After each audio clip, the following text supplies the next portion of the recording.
पांचवें मनवंतर में रेवत नाम के मनु हुए। ये चौथे मनु तामस के सगे भाई थे। ये उस मनवंतर में विभु नाम के देवता थे, होतरे नाम के देवात थे, और उस सब्र ऋषि की पत्नी विकुंठा के गर्भ से वैकुंठ भगवान ने अवतार लिया। बोलिए श्री वैकुंठ भगवान की।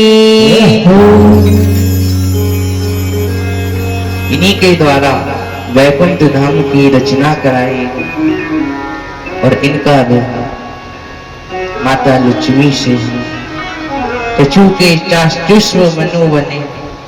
उसमें आव्य नाम के देवता थे, उसमें मंत्रदुम्न नाम के इंद्र थे। बैराज की पत्नी सामूर्ति के गर्भ से अजीत भगवान ने अवतार लिया। बोलिए श्री अजीत भगवान की। आव्य नाम के देवता थे। अतः इसी मनवंतर में भगवान ने समुद्र मंथन कराया था। अब सुखदेव जी से परीक्षित जी कहने लगे, गुरुदेव ये समुद्र मंथन कैसे कराया? क्योंकि इतने विशाल समुद्र का कोई मंथन कैसे कर सकता है? सुखदेव जी कहने लगे, राजन एक बार दुर्वासा जी के श्राप से इंद्र की राज्य लक्ष्मी लूट गई और जाकर समुद्र में चली गई। अब सभी ने मिलकर ब्रह्मा जी के पास आना चाहा। ब्रह्मा जी को अपना दुख बताया। ब्रह्मा जी ने सभी के साथ मिलकर भगवान की स्तुति की। अवीक्रियं सत्यमनान्तिमानम् गुहाशयं निष्कल प्रतिक्रियं मनोक्रियानं वचसा निरुक्तं नमामहे देववरां वरेण्यं। 25 श्लोकों में यह 78वीं स्तुति की गई। देवताओं की स्तुति से भगवान प्रसन्न हुए और कहने लगे, बताइए मैं आपका क्या कार्य करूं? ब्रह्मा जी कहने लगे, अजात जन्मा स्तुति सह्य माया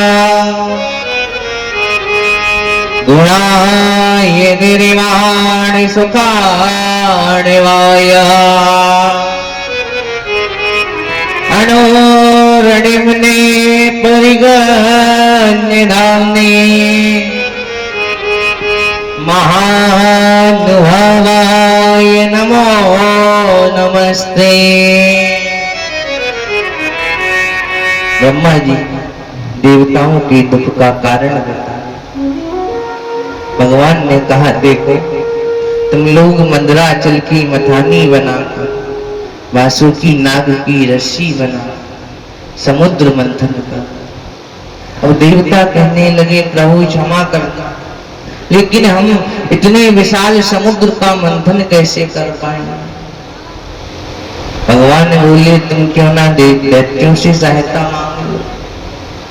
ये कहने लगे, प्रभु जब हम किसी से सहायता मांगेंगे तो उसको कुछ ना कुछ तो देना पड़ेगा। ऐसा तो है नहीं कोई बिना स्वार्थ के हमारी मदद कर दे। भगवान बोले, हाँ देना तो होगा, लेकिन तुम क्यों ना इनसे सांप चूहे की भांति मित्रता करो। देवता कहने लगे, प्रभु अरियोपी संदेहा सती कार्यात् गौरवे अहिमो से कवर देवा हाथ यश पद विंगते। तुम सांप चूहे की मित्रता कर। देवता कहने लगे, प्रभु ये सांप चूहे की मित्रता कैसी होती है? भगवान कहने लगे, देखो पहले से ही एक पिटारी में सांप बंद था और दुर्भाग्य से एक चूहा भी उधर आ गया। और चूहे ने जैसे ही सांप को देखा तो भागने लगा। इतने में सांप कहने लगा, अरे भांजे राजा, तुम मुझसे क्यों डर रहे हो? तो चूहा बोला, प्रभु आप कब से मेरे मामा जी हो गए? आप तो मुझे जहां देखे वहीं चट कर जाए। बोले, मैंने सुना है तुम्हारे दांत बहुत पैने हैं, अगर तुम इस पिटारी को काट दो तो तुम भी बाहर निकल आओगे और मैं भी बाहर निकल आऊंगा। अब सांप के कहने पर चूहे ने इस पिटारी काट दी और जैसे ही दोनों बाहर निकले तो चूहे को सांप ने पकड़ लिया। अब तो चूहा कहने लगा, अरे मामा जी छोड़ो मुझे, आप तो मेरे मामा जी हो ना। सांप कहने लगा, कौन मामा, कहाँ का मामा? मुझे तो इस पिटारी से बाहर निकलना था, इसलिए तो तुम्हारा सहारा लिया। अब मेरा काम खत्म हो। इस प्रकार सांप चूहे को चट कर, इसी प्रकार तुम भी मित्रता करो, समुद्र मंथन तो करो, लेकिन उसमें से जो बच जाए उसी प्रकार तुम भी मित्रता निभाना। और समुद्र मंथन प्रारंभ, और जैसे ही प्रारंभ हुआ तो मंदराचल गोल गोल घूमने लगा। किसी के भी हाथ में बांसुकी नाग जी की जो रस्सी बनाई गई थी वो ना आए, तो भगवान ने कश्यप रूप धारण किया।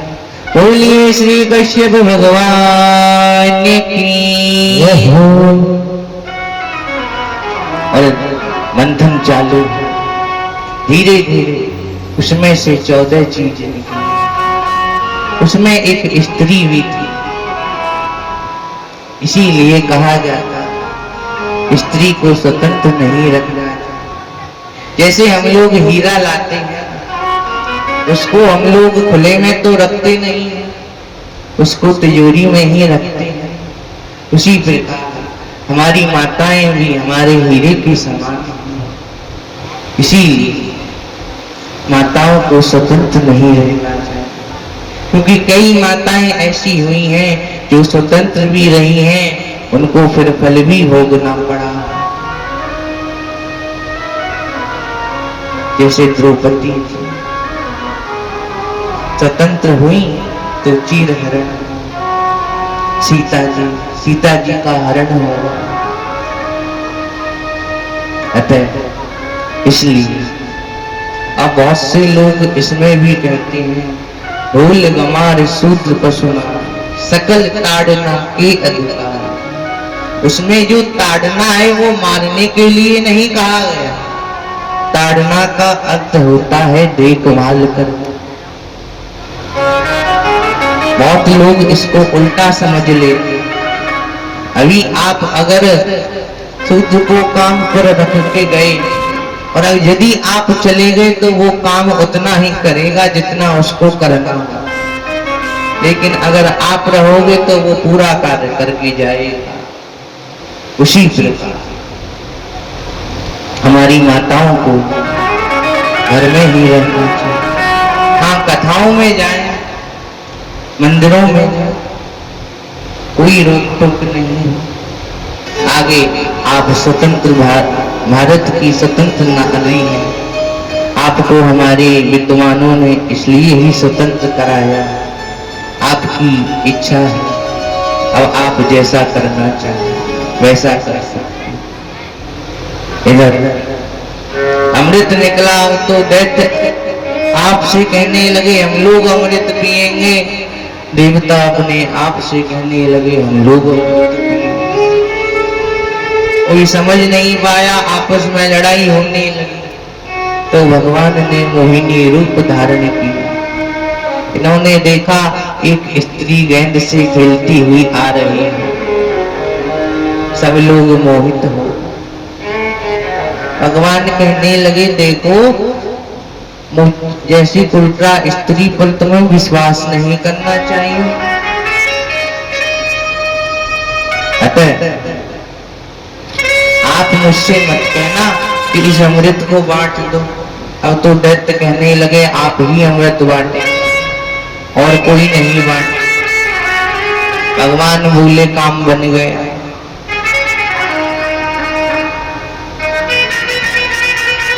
दैत्यों से कहने लगी देखो आप लोग इधर खड़े हो जाओ और पतला पतला अमृत तो मैं इनको पिला दूंगी और जो गाढ़ा बचेगा ना वो आप पी ले।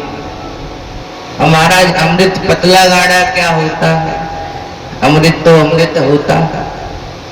दैत्य बातों में आ गए, भगवान अमृत पिलाने लगे। तो उसी समय सूर्य चंद्र के मध्य में राहु जाकर बैठ गए। अब भगवान ने पंक्ति में भेद नहीं करना चाहिए इसलिए उसको भी अमृत पिलाया, क्योंकि हमारे संत कहते हैं पंक्ति में कभी भेद नहीं करना चाहिए, चाहे कोई क्यों ना बैठे जाए, किसी को उठाना नहीं चाहिए। अब सूर्य चंद्र ने बताया तो भगवान ने इसका सिर काट दिया।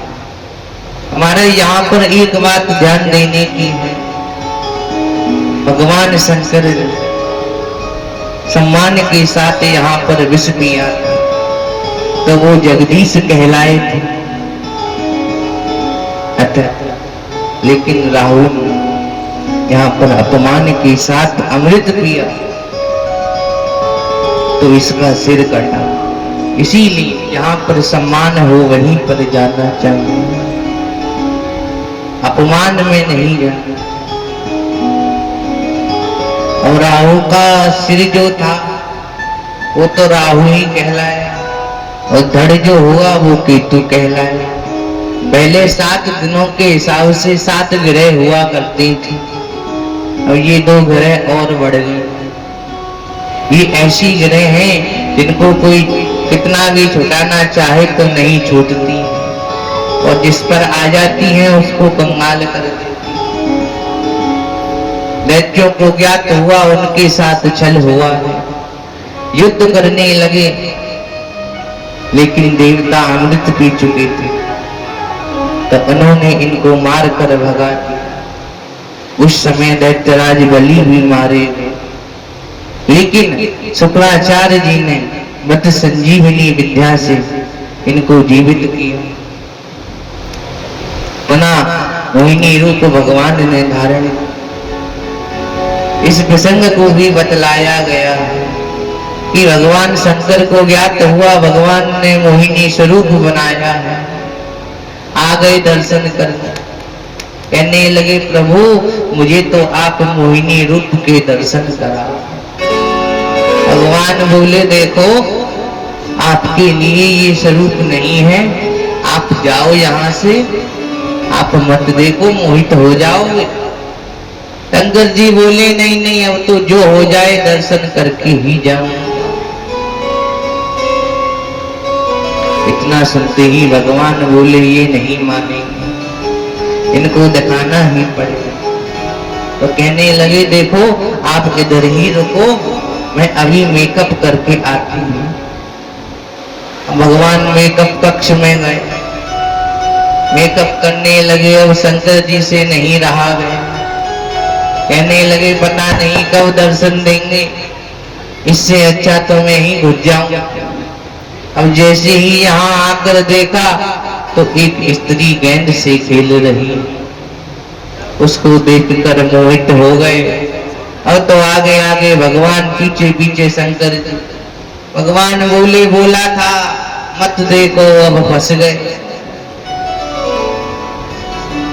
जैसे ही भगवान को शंकर जी ने पकड़ा तो भगवान ने अपना स्वरूप पुनः धारण कर लिया।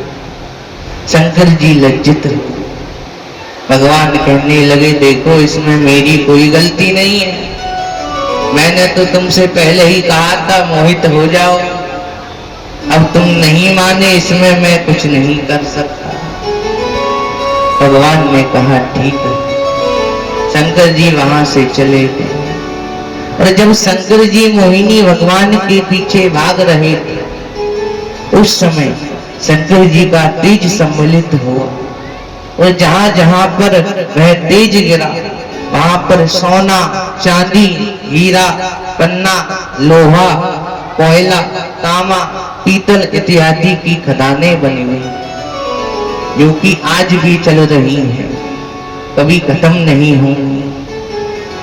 आगे के मनवंतरों का वर्णन किया गया है।